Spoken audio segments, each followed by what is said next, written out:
Um homem se propõe à tarefa de desenhar o mundo.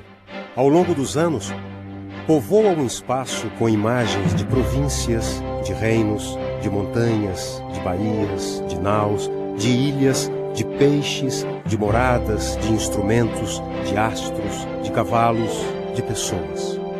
Pouco antes de morrer, descobre que esse paciente labirinto de linhas traça a imagem do seu rosto. Jorge Luiz Borges. Caro presidente, na data do seu centenário, você na certa quer notícias do país e saber o que ficou de JK na memória dos brasileiros 26 anos depois de sua partida. Esta carta vai matar sua curiosidade e começa com uma surpresa. Você virou unanimidade entre os políticos brasileiros. Todos juram que vão reeditar sua receita única: democracia política, arrojo econômico, florescimento cultural. Concordam que o milagre brasileiro de verdade rolou nos seus anos dourados, não nos anos de chumbo dos militares que o temeram, perseguiram e foram descartados pelos americanos quando as ditaduras não lhes interessavam mais. Naquele distante agosto de 1976, depois do acidente da Via Dutra, as ruas se encheram e os jovens levaram seu corpo com as próprias mãos, como se você lhes pertencesse.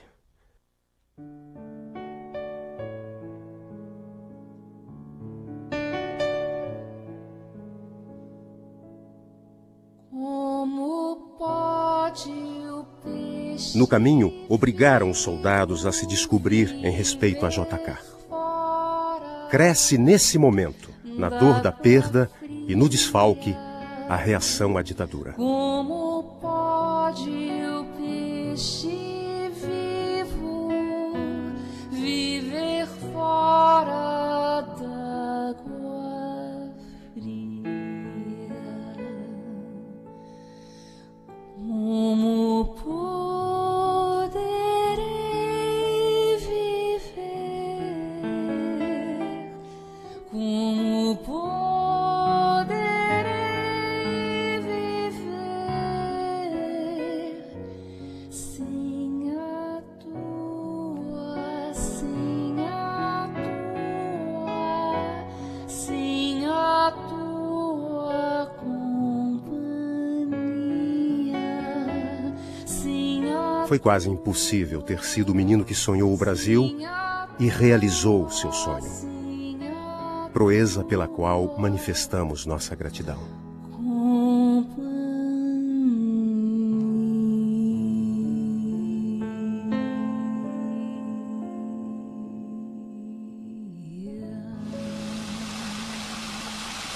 Guimarães Rosa diz que minas são muitas. E a sua Minas é a do ouro e do garimpo, a Minas Tiradentes, a diamantina aventurosa e extrovertida da rebelde Chica da Silva e do ousado JK. Basta abrir seu álbum de menino nascido um século atrás, no chão laminado e sem verdes de uma terra espoliada pela corte e abandonada pela história. Sua obsessão pelas estradas e pela energia elétrica se explica pelo sufoco do isolamento e da distância.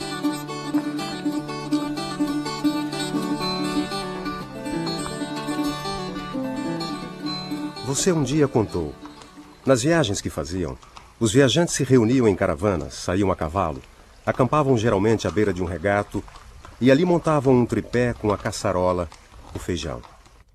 De Diamantina ao Rio de Janeiro levava-se um mês. Havia até a tradição de se fazer testamento, porque na Mantiqueira eram famosos os assaltos. Filho do caixeiro viajante boêmio João César de Oliveira, que você mal conheceu, e da professora primária Júlia Kubitschek, neta de um marceneiro tcheco imigrante, mulher austera e rigorosa. Então, papai não tem a memória do pai, tem uma fotografia do pai dele, mas ele herdou qualidades incríveis, quer dizer, aquela alegria de vida, o gostar de gente, de companhia, de seresteiro, de pé de valsa, isso era muito o lado do João César, meu avô. E o lado da, vamos dizer, da disciplina, da vontade, da garra de vencer, foi da minha avó. E ela ali presente o tempo todo, quer dizer, ela foi pai e mãe. Você me pergunta se eu sou filha dele, que eu sou adotiva, isso eu acho que é uma coisa, um depoimento que eu gostaria de fazer. Minha mãe teve 15 filhos, perdeu os 4 primeiros, então nós somos 11. E meu pai era militar da Polícia de Minas também, e através de um primo, que era muito amigo de papai Juscelino, diamantinense, um dia ele perguntou: teu amigo Juscelino, ele só tem uma filha, e ele queria ver se você não tinha uma das meninas, podia passar uns tempos com a Márcia, só para poder fazer companhia. Eu fui e passei a vida. Eu nunca fui tratada de forma que eu não fosse filha, quer dizer, eu me sentia filha o tempo todo. Que eu tenho 2 famílias lindas, maravilhosas e que eu amo e adoro. Quando ele, presidente da República, ele fez uma lei de adoção. E aí ele virou: olha, minha filha, eu fiz uma lei, eu quero te adotar. Já pedi consentimento dos seus pais, mas quero saber se você quer ser adotada. Aí eu me emocionei muito e comecei a chamar papai e mamãe e não falamos mais nada. Álbuns de família dão saltos no tempo. O seu começa na casinha da rua São Francisco e nos sobrados de Diamantina. A casa virou museu. Os visitantes descobrem a perda do pai registrada numa única lembrança: o chapéu. À sua volta, o pequeno Nonô, você e sua irmã mais velha, Naná. O menino se torna seminarista em Diamantina. Para se diplomar médico em Belo Horizonte, estuda de dia e trabalha como telegrafista à noite. Ser médico era ser moderno naquele Brasil com 16 milhões de contaminados pela malária, enquanto os governos se contentavam com bacharéis e reformas eleitorais. Sua ida para Belo Horizonte, capital mineira, foi a revelação de que uma cidade planejada era capaz de resgatar uma terra decadente e estilhaçada. Formado em 1927, ruma para a França para especializar-se em urologia. Na Paris dos anos loucos, descobre o mundo e sonha mais alto.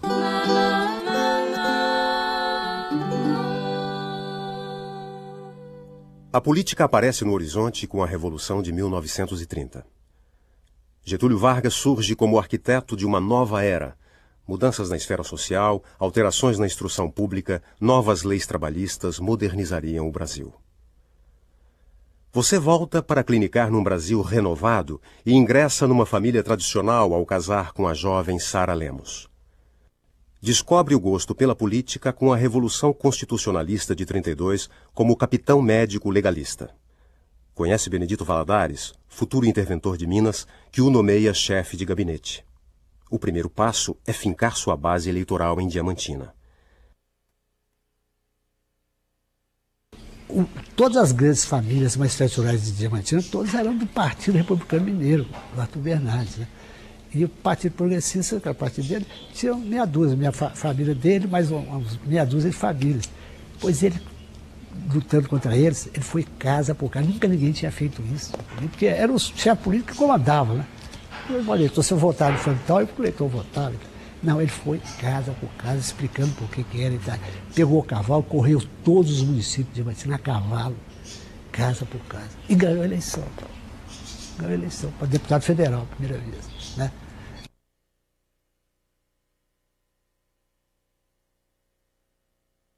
O golpe de 37 e o fechamento do Congresso o forçam a ser de novo médico, mas em 40, o interventor federal Benedito Valadares o convida para prefeito de Belo Horizonte.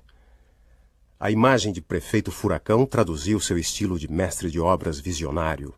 O homem que rasga avenidas, reordena os espaços da cidade, inaugura hospitais e refeitórios. A Pampulha nasceu com Oscar Niemeyer e Niemeyer cresceu com ela. Eu nasci. Pampulha foi o primeiro trabalho. E o que pouca gente sabe, Pampulha foi o início de Brasília. A mesma correria, os mesmos problemas de dinheiro, o mesmo entusiasmo. Foi a primeira obra de Juscelino como homem público. O meu trabalho assim de vulto, o primeiro que eu fiz também. De modo que Brasília foi um prolongamento de Pampulha. Em 1951, paraninfo de uma turma de arquitetos, J.K. disse aos jovens formandos: combinando ciência e arte, ireis prestigiosamente criar uma alma nova para a cidade, uma nova poesia para a vida.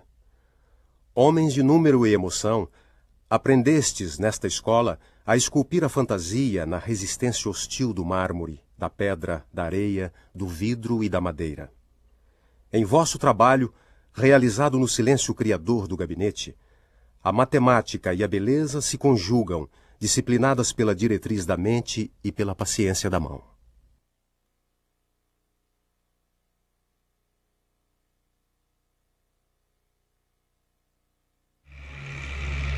Você se elege deputado constituinte em 1946 pelo PSD, um dos braços políticos de Getúlio.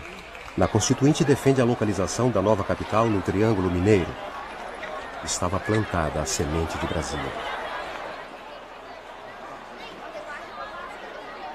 Quando Getúlio chegou em 1950 ao Catete e você ao Palácio da Liberdade, 33 dos 55 milhões de brasileiros viviam no campo.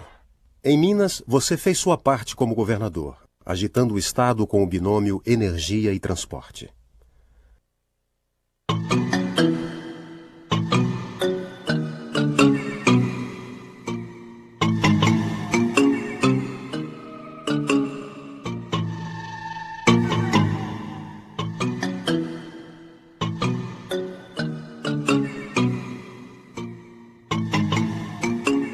No comparecimento de Vargas a Belo Horizonte, para a inauguração da siderúrgica Mannesmann, a menos de 2 semanas do suicídio do presidente, você foi impecável no meio da tormenta.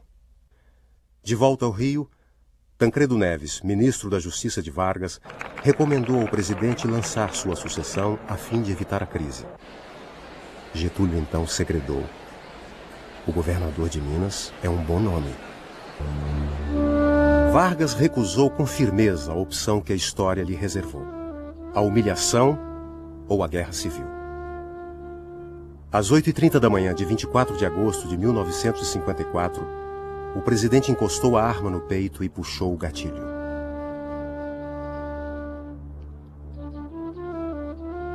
Você entendeu o gesto, mas perdeu o pai pela segunda vez. Você foi o único governador que compareceu ao Catete para velar Getúlio.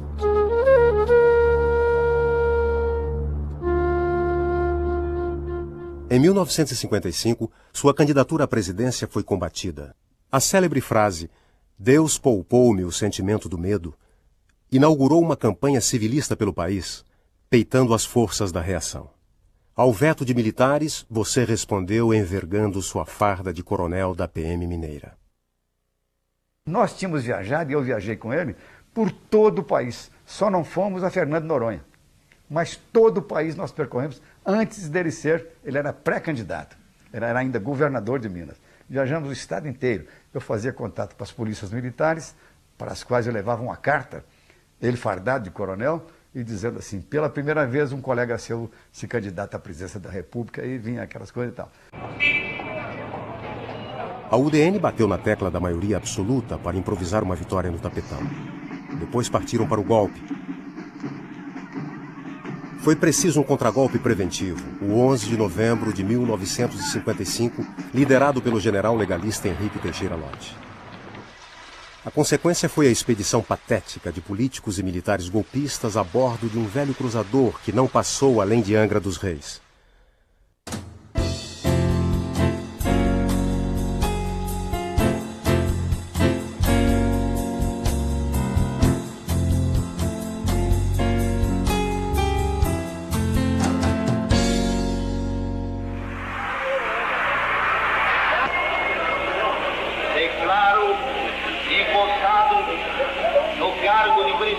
Da República, senhor Juscelino Kubitschek de Oliveira.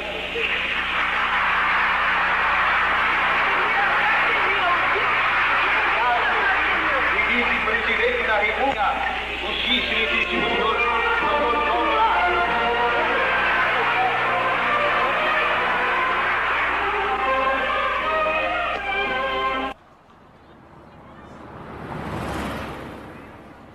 "50 anos em 5" foi o slogan do Brasil em marcha forçada. Seu projeto modernizador enfrentará reações à direita e à esquerda.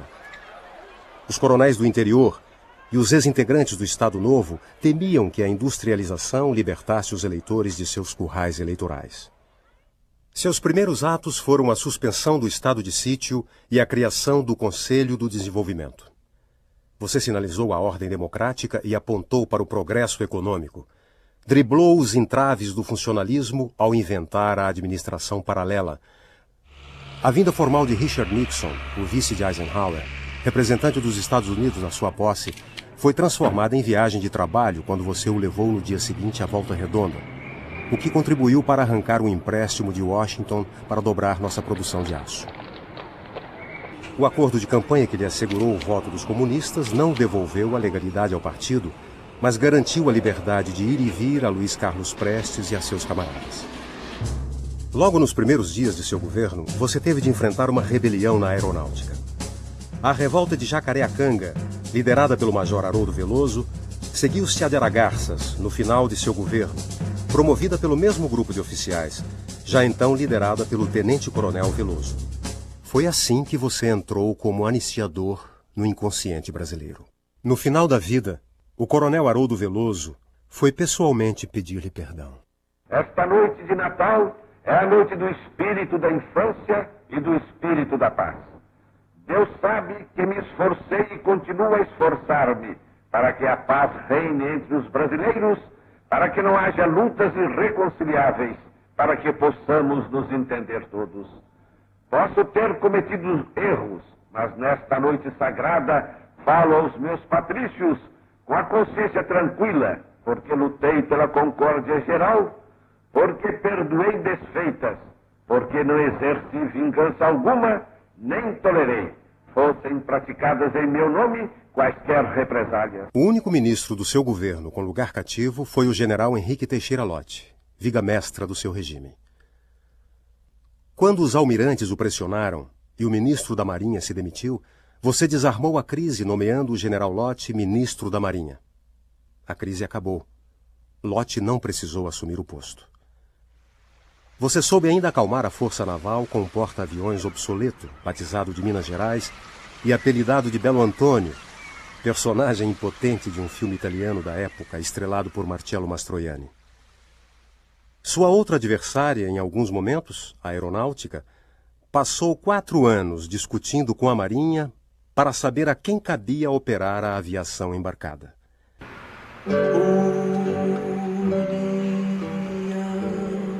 Nacional dos Estudantes, mocidade brasileira, nosso hino é nossa bandeira, de pé jovem guarda classe estudantil, sempre na vanguarda trabalhar pelo Brasil.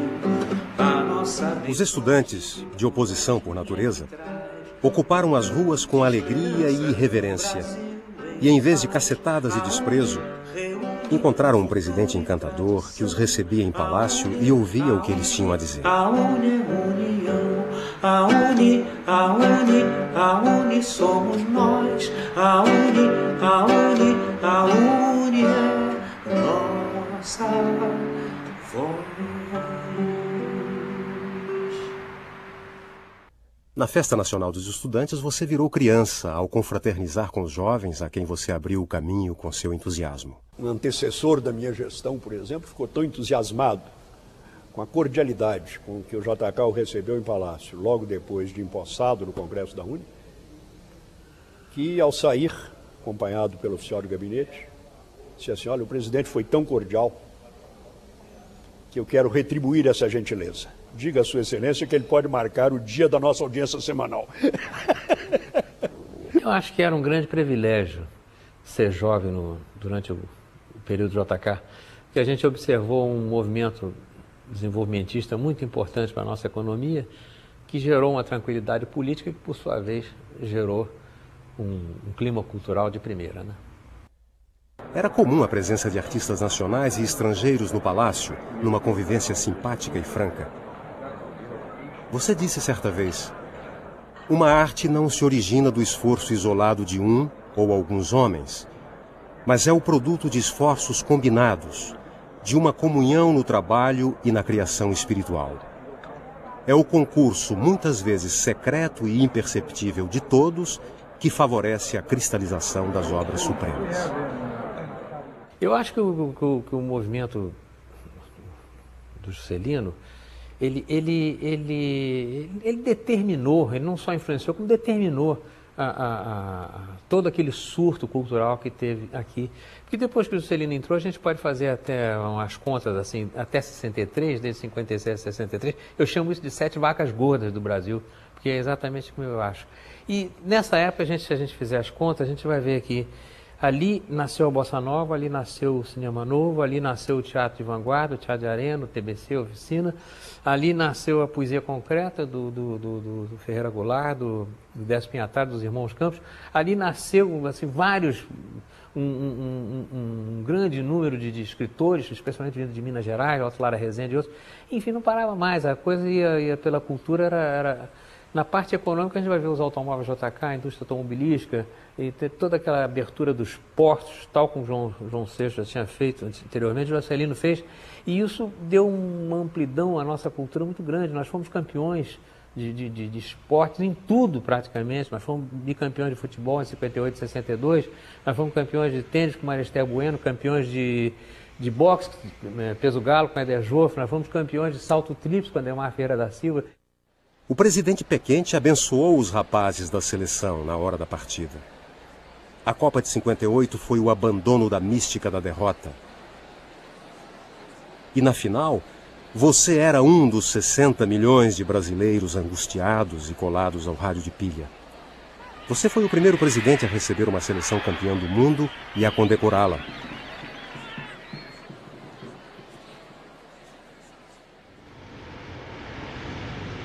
Gilberto Freire admitiu em 76.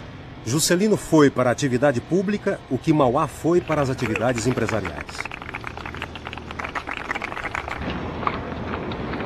O que nós precisamos no país é uma pausa na política, é uma pausa nas atividades que fermentam ódios e incompreensões para que o Brasil possa progredir tranquilamente. O exemplo dos prefeitos que aqui estão nesse instante, dando ao país a demonstração de sua capacidade administrativa, gerindo municípios de pequenos recursos e que pela sua administração se impõe agora a todo o apreço da nação, é uma demonstração do que eu venho afirmando. O Brasil está precisando de administração, de desenvolvimento econômico para atingir os seus altos objetivos. O meu propósito é este, é realizar as metas econômicas do meu governo para que toda a nação possa delas se beneficiar. Ele sentiu que era hora de conquistar esses 6 milhões e 500 mil quilômetros quadrados de Brasil, onde o pé civilizado ainda não havia pisado. E nós já conhecíamos aqui, porque sobrevoamos quase que raspando o trem de aterragem nas árvores, quer dizer, você vendo todo esse deserto imenso, esta riqueza fabulosa que tem por aqui, e jogada fora. O país nunca foi tão veloz, dizem os livros. Eles recordam que você disse certa vez que morava nos céus do Brasil.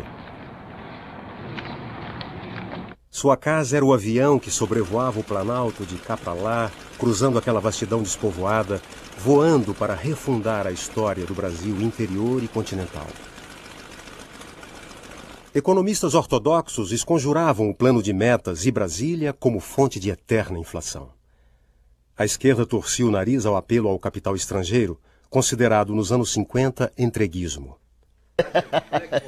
Eu vim lá do Ceará.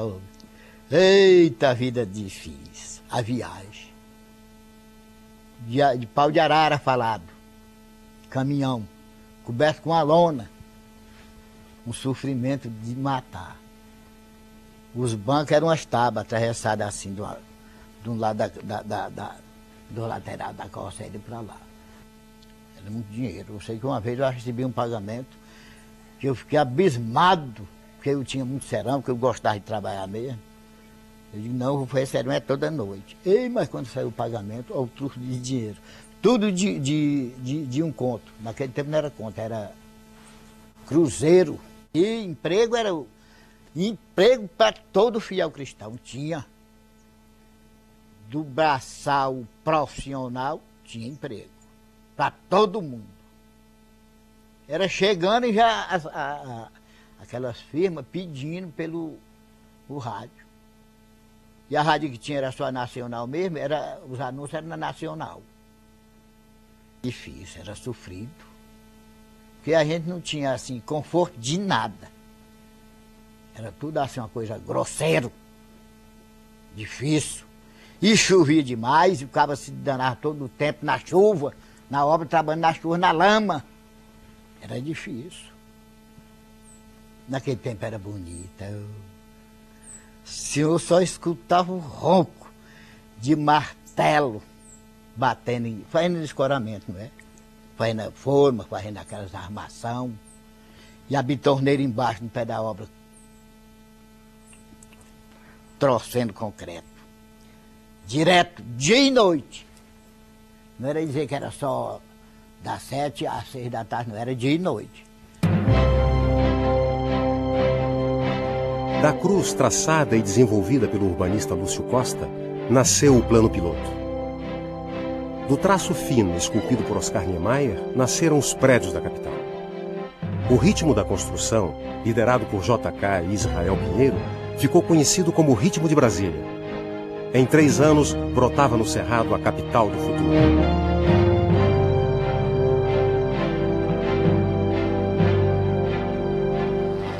Era bonito.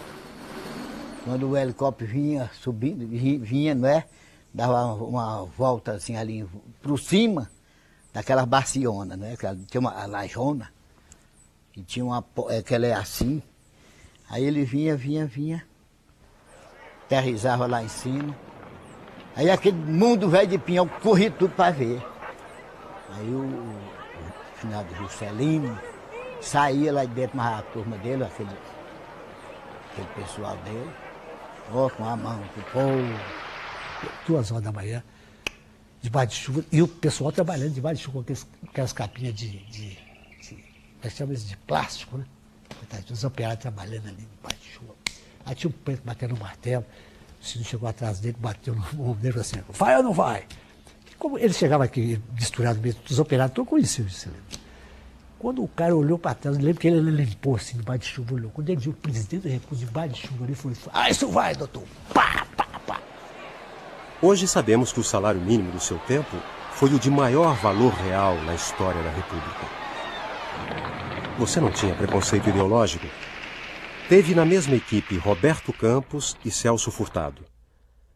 O Celso Furtado, que trouxe para o governo um diagnóstico novo para as crises cíclicas do Nordeste, desarmando a indústria da seca, que em vez de alimentar as pessoas, reservava a água dos açudes para o gado do latifúndio.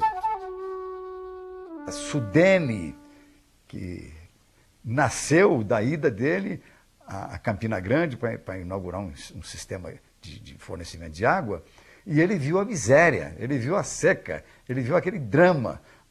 Você inovou ao acrescentar aos empréstimos os investimentos diretos, transferindo tecnologia para o Brasil e reservando o risco ao investidor estrangeiro. Essa política permitiu o aparecimento de uma classe média que teve acesso a bens de consumo que até então não estavam ao alcance dela. Você não só foi o inventor de Brasília, como também o criador da São Paulo moderna. O Brasil de hoje tem saudades dos anos JK, entre 56 e 60, quando crescia a uma média de 8% ao ano. No balanço de seu plano de 30 metas, fica o JK que construiu mais de 13 mil quilômetros de estradas, criou as indústrias automobilística e naval com o compromisso de nacionalização crescente. Ergueu uma nova capital em pouco mais de 3 anos e deu confiança e orgulho ao país.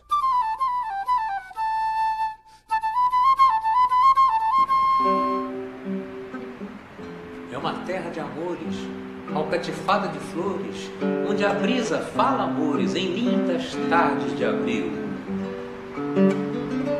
Correi para as bandas do sul, debaixo de um céu de anil, encontrareis um gigante deitado. Santa Cruz, hoje, no Brasil. Mas um dia o gigante despertou. Deixou de ser gigante adormecido, e dele um anão se levantou.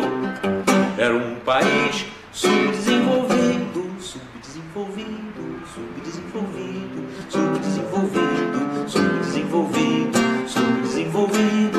É consenso hoje que o Brasil não teria condições nos anos 50 de realizar uma revolução industrial com rapidez e eficácia se contasse apenas com as forças impessoais do mercado. Países que não eram considerados estratégicos pelo Pentágono só dispunham das instituições financeiras internacionais dominadas por Washington. Arthur Schlesinger, assessor de Kennedy, escreveu que entre 45 e 50, a Iugoslávia sozinha recebeu mais dinheiro americano que todos os países da América Latina juntos. Depois acrescentou que se os critérios do FMI tivessem prevalecido nos Estados Unidos do século XIX, o desenvolvimento americano teria sido insuportavelmente lento. Você estava, portanto, certo em romper com o fundo em junho de 1959. A esquerda o aplaudiu. As forças nacionalistas resolveram prestar-lhe uma homenagem. O Palácio, temeroso das áreas mais radicais que compunham esse grande grupo na época na política brasileira, então disse, está bem, o presidente receberá no Jardim do Catete, com um único orador, da entidade menos marcada, que é o presidente da UNE. Eu estava no exercício da presidência, então me coube ser o único orador. A solenidade teve, naquela época, uma grande repercussão, que foi a primeira aparição pública e ostensiva de Luiz Carlos Prestes, desde a cassação do mandato de 1940 e poucos, porque na véspera se havia declarado prescrita o último processo penal contra ele. E o meu discurso, provocativo como convinha àqueles tempos gostosos da UNE, teve como mote que a UNE não tinha partidos, que a UNE não era governo nem oposição, que a UNE era pelo Brasil, era pelo nacionalismo, etc. Que assim estamos hoje para nos solidarizarmos com Vossa Excelência, como ontem estávamos a reclamar das ameaças, né, de ruptura do monopólio da Petrobras. Hoje aqui estamos para elogiar Vossa Excelência, como ontem protestávamos energicamente contra isso ou contra aquilo, etc. Então, recordei todos os desaforos que lhe tínhamos feito nos 4 anos anteriores do seu governo. Terminou, enquanto o locutor oficial anunciava a palavra do presidente, ele pôs a mão no meu ombro e disse, você é filho de Zé Pertence, né? Pois é, meu contemporâneo dos tempos de universidade em Belo Horizonte, há quanto tempo não o vejo, gostaria muito de vê-lo, não só para abraçá-lo, mas para dizer que o filho dele é muito desaforado e muito mal criado, porque você foi escalado hoje, foi para me elogiar, e não para me xingar retroativamente. Em sua visita ao Brasil, em abril de 1959, o jovem líder da Revolução Cubana, Fidel Castro, teve um encontro cordial com você e lhe ofereceu seus renomados puros. Na ocasião, Fidel comentou, deve ser bom ser jovem nesse país, presidente. Você tentou atraí-lo para a sua Operação Pan-Americana, a OPA, pedindo atenção à questão do desenvolvimento. A vinda do secretário de Estado, Foster Dulles, ao Brasil, confirmou em você a imagem de arrogância e desinteresse de Washington. Os brasileiros falavam de problemas econômicos, o americano reduzia tudo ao anticomunismo. Sua carta pessoal a Eisenhower, em maio de 58, deu frutos. A Operação Pan-Americana foi aprovada pelo Congresso dos Estados Unidos. Foi criado o Banco Interamericano de Desenvolvimento. Em fevereiro de 1960, o presidente Eisenhower veio ao Brasil selar a paz.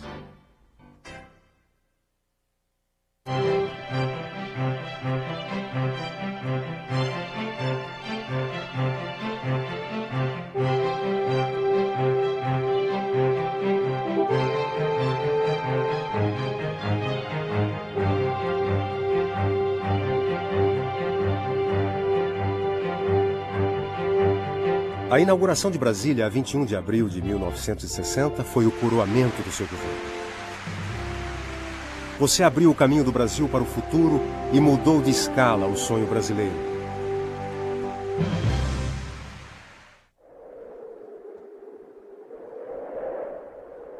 Lott foi candidato à presidência da República pela aliança PTB-PSD, escolhido por seu nacionalismo e pela defesa intransigente da legalidade. Mas sem saber, ofereceu de bandeja a Jânio Quadros, apoiado pela UDN, o pretexto para desencadear uma campanha civilista que não passou de propaganda enganosa. O Pedroso Horta avisou, teve o bom senso de avisar ao Penido, que era o chefe do gabinete civil, que o Jânio Quadros faria um discurso insultuoso, acusando o presidente de corrupção e não sei mais o quê. E o Penido, então, correu e falou com o presidente. Falou, presidente, tá essa coisa, essa ameaça. Ele falou, então fala com o Pedroso Horta para dizer ao Jânio que se ele me desrespeitar, eu vou quebrar a cara dele lá, vou dar um soco nele, na cara dele, lá no palanque, no parlatório. Você passou a faixa presidencial a Jânio consciente de que obedecera à Constituição ao pé da letra. Entregou a seu sucessor um Brasil bem diferente daquele que recebeu. Foi o início de uma campanha de ódios que a direita lhe moveu. Um mandato de senador por Goiás o protegeu por algum tempo de seus desafetos. Você pretendia voltar em 1965 com o plano 5 anos de agricultura para 50 de fartura. Construiria 5.000 agrovilas em todo o país. A reforma agrária teria sido feita sem conflitos. O Brasil se tornaria autossuficiente em alimentos e a tensão no campo seria página virada. Num debate com estudantes transmitido pela TV, diante da descrença e do riso dos jovens, respondeu: muitos também riram quando disse que iria construir Brasília. Suas palavras foram abafadas pela ovação. Eles ficaram uma pequena cidade de 10.000 habitantes, no máximo, com uma infraestrutura que continha silos, armazéns, silos frigoríficos, armazéns frigoríficos, matadores industriais, cinema, teatro, escola, trabalho. Então, o homem do campo, ele é essencialmente do campo. Ele só vem para cá porque ele não tem saúde, escola e emprego lá no interior. Ele tendo isso lá, ele fica. E o que estaria aqui, voltaria para lá. O presidente norte-americano John Kennedy adotou a sua Operação Pan-Americana, rebatizando-a de Aliança para o Progresso, e convidou o senador Kubitschek para coordenar esse programa na América Latina. Essa abertura foi abortada pelo assassinato do presidente JFK e pela cassação de JK, que excluiu você da política. Este continente de quase 200 milhões de habitantes não pode permanecer na situação em que se encontra. É necessário que nós dinamizemos os instrumentos de combate ao subdesenvolvimento.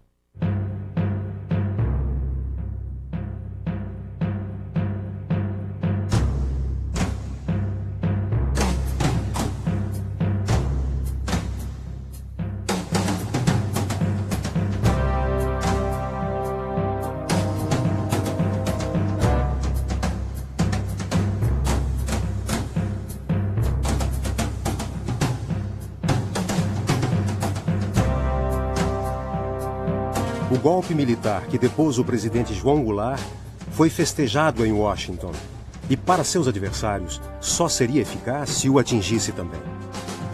Os políticos sabiam que não estariam no páreo se você se reapresentasse em 65. Era preciso afastá-lo. Juscelino seria invencível o dia em que, e ali eu creio que ainda se pensasse nisso, o dia em que se quisessem retomar mais efetivamente as formas da democracia. Para evitar o pior, o senador Kubitschek aconselhou o PSD a eleger o Marechal Castelo Branco na eleição indireta para um mandato presidencial tampão, obtendo em troca do militar o compromisso de que honraria o calendário eleitoral. Defenderei e cumprirei com honra e lealdade a Constituição do Brasil. Meu procedimento será o de um chefe de Estado sem tergiversações, no processo para a eleição do brasileiro, a quem entregarei o cargo a 31 de janeiro de 1966. Pouco depois, Castelo cassou seu mandato por 10 anos e adiou as eleições presidenciais. Em Belo Horizonte, São Paulo, aqui em Brasília, as mulheres todas pegando lista, todo mundo assinando apelo ao Castelo para não caçar, tinha filhos, o povo assinando, aquele negócio todo. Aí o que aconteceu? Eles ficaram, o negócio foi crescendo. Aí o presidente tinha que O receio dele era ser caçado e não poder falar. Quero pedir aos brasileiros que não se deixem um só momento impressionar com as calúnias e as mentiras que os inimigos jurados da democracia certamente hão de continuar atirando sobre mim. Estou pagando o crime de ter governado isento de ódios como presidente de todos os brasileiros que fui. O crime de não ter perseguido a quem quer que seja. O crime de ter dado ao Brasil uma dimensão interna e externa, jamais sentida em toda a história republicana. O crime de ter proporcionado a esta nação 5 anos de paz, de garantias constitucionais, de cuidados administrativos. O crime maior de ter feito nascer no coração dos brasileiros a esperança e o sentimento de grandeza. Sei que os meus inimigos me temem, porque temem a manifestação do povo. E assim, com esse ato brutal, me afastam do caminho das urnas, única manifestação válida num regime verdadeiramente democrático. Creio no meu povo e no meu país. Que temor é esse da minha sobrevivência política? É o temor que se apodera de todos os usurpadores das liberdades fundamentais da pessoa humana. É o temor do pronunciamento popular através do sufrágio universal. É o temor da força da própria democracia. Afastado da vida pública do meu país, me disponho a encarar face a face, se preciso for, os autores dessa ignomínia. No momento em que papai foi cassado, no minuto seguinte, ele morava no prédio onde morava o embaixador da Espanha. Então, foi uma coisa muito interessante, porque no espaço de meia hora, primeiro desceu o embaixador da Espanha para dizer que a embaixada da Espanha estava à disposição dele, que o presidente Franco tinha dito que era para dar asilo ao papai se fosse o caso. 5 minutos depois chega o embaixador de Portugal, também para dizer que a embaixada de Portugal estava à disposição. E depois o embaixador do Paraguai, representando os troços, para dizer também que a embaixada estava à disposição. E papai falou assim, poxa, mas que coisa incrível. Eu, um democrata, os 3 países que me acolhem são 3 ditaduras. Caçar os direitos políticos para uma pessoa que era essencialmente política e que acreditava no poder do voto, na democracia, foi uma maldade muito grande. Pior ainda, para afastá-lo do país, submeteu-o a humilhante ritual de inquéritos e devassas. O presidente Juscelino passou a ser perseguido. Passou a ser perseguido violentamente. Ele teve que prestar depoimento. Logo que ele chegou, até no Galeão mesmo, já deram uma intimação para depor no IPM do Partido Comunista, IPM disso, IPM daquilo. O presidente ficou realmente num constrangimento tão grande que ele teve que ir embora.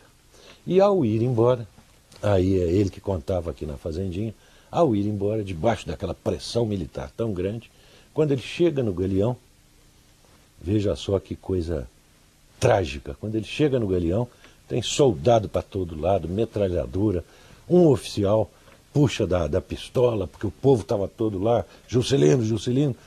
Então o Juscelino, já prevendo dificuldades que poderiam não deixá-lo embarcar de volta para a Europa, poderiam tentar prendê-lo ali, como ele recebeu vários telefonemas dizendo que isso aconteceria, o que ele faz? Ele botou um revólver na cintura. Botou um revólver, foi para o Galeão e disse, se me humilharem, se humilharem a minha mulher, a minha família, eu dou um tiro. Eu sei que eu vou levar 10 em seguida, mas eu dou um tiro e levo um comigo. Tem uma história que eu acho assim, que é uma lição de vida de papai. Foi a primeira eleição, não para presidente, mas para governador. Foi aquela eleição que ele elegeu o Negrão de Lima aqui no Rio, o Israel Pinheiro em Minas, e papai no exílio. Então, na véspera de papai pedindo, ele ligava, sabia o que estava acontecendo e tal. E aí, papai, então, na véspera da eleição, eu liguei para ele dizendo que eu não ia votar. Ele disse, você não vai votar, minha filha? Por que você não vai votar? Eu falei, eu não vou votar porque você me ensinou que o voto é a coisa mais importante que a gente pode ter. Você que foi a pessoa eleita, todos os seus cargos, você foi eleito pelo voto, você hoje em dia não pode nem ser votado e nem tem o direito de votar. Por que eu tenho? Se você não tem, que foi presidente da República. Aí foi a lição de vida linda que ele me deu. Minha filha, se você não usar os seus direitos, eu jamais teria os meus de volta. No ostracismo, você passou dificuldades que poucos conhecem e nunca desejou torná-las públicas. Lutou e trabalhou até o último momento em favor da redemocratização. Aceitou aliança com o adversário Carlos Lacerda, de quem deixou de ser inimigo. JK, Lacerda e Jango, as 3 maiores lideranças civis do país, formaram a Frente Ampla pelo restabelecimento do Estado de Direito. 1968 foi um terremoto em escala planetária. O ano da rebelião dos jovens contra as normas estabelecidas e as muitas formas de opressão. O ano em que ser realista era pedir o impossível. No Brasil começou com uma festa irreverente.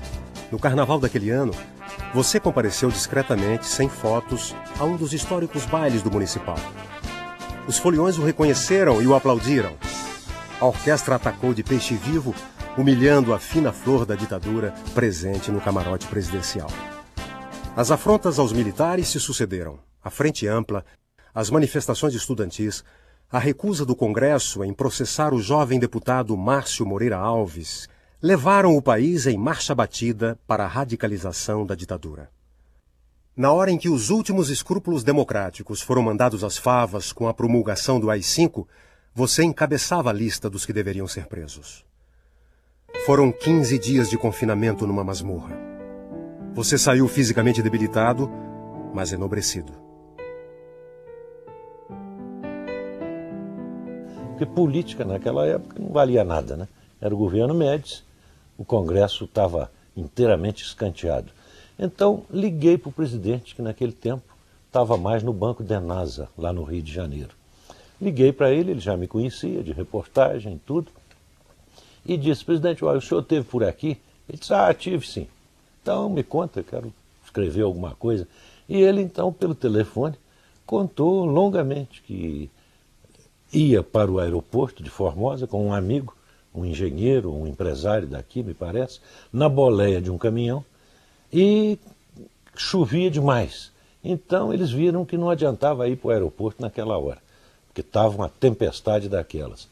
Então o presidente disse, sugeriu: olha, você tem coragem? E o rapaz disse: tem coragem. Então vamos passar pela cidade. Eu estou proibido, mas vamos passar. E passaram pela cidade. E ele foi contando aquilo com muita emoção, né? Primeiro o catetinho desceu, chovia muito. O encarregado lá nem o conheceu quando ele estava ainda dentro do caminhão. Mas depois entrou pelo Lago Sul, foi lá para a esplanada dos ministérios. Na catedral, por exemplo, ele desceu, mas mandou o amigo primeiro ver se tinha gente. Não tinha. Naquela hora da chuva, acho que nem beata tinha na catedral. Agora, em seguida, foi à Praça dos Três Poderes, aí desceu do caminhão, chorou. Não sei se a chuva ou as lágrimas dele, o que era mais forte, mas chorou ali naquela hora ao ver o seu próprio busto e ao ver a sua criação. Depois voltou pela W3, pela saída sul da cidade. Então foi isso que ele me contou com muita emoção, assim, dizendo que ele parecia um súdito das Gálias, um súdito romano que morava nas Gálias e que de repente vai a Roma. Então, imagina a humildade dele. Ele que tinha fundado Roma, ele vai a Roma e se extasia com a Roma que parece que não era mais dele, mas era. Ter carinho e amor de cuidar. É o segredo. De você cuidar da terra e pegar aquela muda de planta e plantar e cuidar com aquela vontade de ver aquela planta crescendo. Tendo um homem para governar, um governante como era aquele que nós estamos falando, trabalhar para ver o país crescer, basta ter aquele amor de ver o país para frente. Porque ele é um país muito bom, um país rico, igual esse nosso não é difícil. De tudo enquanto a nossa terra brasileira tem. De tudo que é bom. Porque para o senhor trabalhar só, para o senhor crescer, só o senhor crescer não vai. Tem que ajudar o negócio todo a crescer. país todo crescer. Aí a coisa vai. Ele disse, olha, eu hoje estou convencido que eu serei muito mais útil ao meu país morto do que vivo. Comigo vivo eles não vão abrir nenhuma fresta, nenhuma fresta.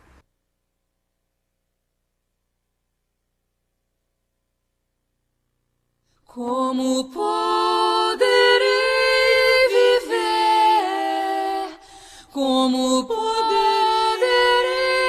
viver sem a tua, sem a tua, sem a tua companhia, sem a tua, sem a tua, sem a tua companhia.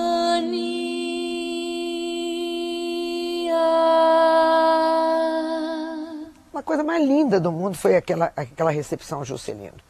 Eu me lembro que uma senhora, lá no aeroporto, uma senhora queria passar e tinha uma corda. Aí ela falou assim, os senhores estão isolando o quê? Já não chega o isolamento desses anos todos que nos impuseram? O Brasil entendeu seu recado. Retomar o ideal democrático, rebelar-se contra os ditadores, reivindicar o direito de eleger seus governantes, recusar a arrogância das grandes potências, transformar utopias em tarefas realizáveis. O seu povo quer voltar a sonhar, ter esperança sem cair no saudosismo, retomar o futuro sem retornar ao passado. Como disse o cineasta Cacá Diegues, você substituiu o vício da dor pela pedagogia do prazer, trocando a palmatória da velha escola pela arte singela da jardinagem.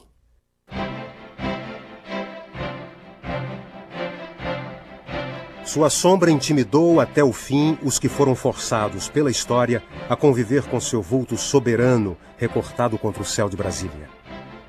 Você desenhou, ao longo dos anos, um mundo novo, povoando-o de fábricas, estradas, navios, carros, cidades. Hoje descobrimos que esse paciente labirinto de linhas traçou a imagem do seu rosto seguro e sorridente.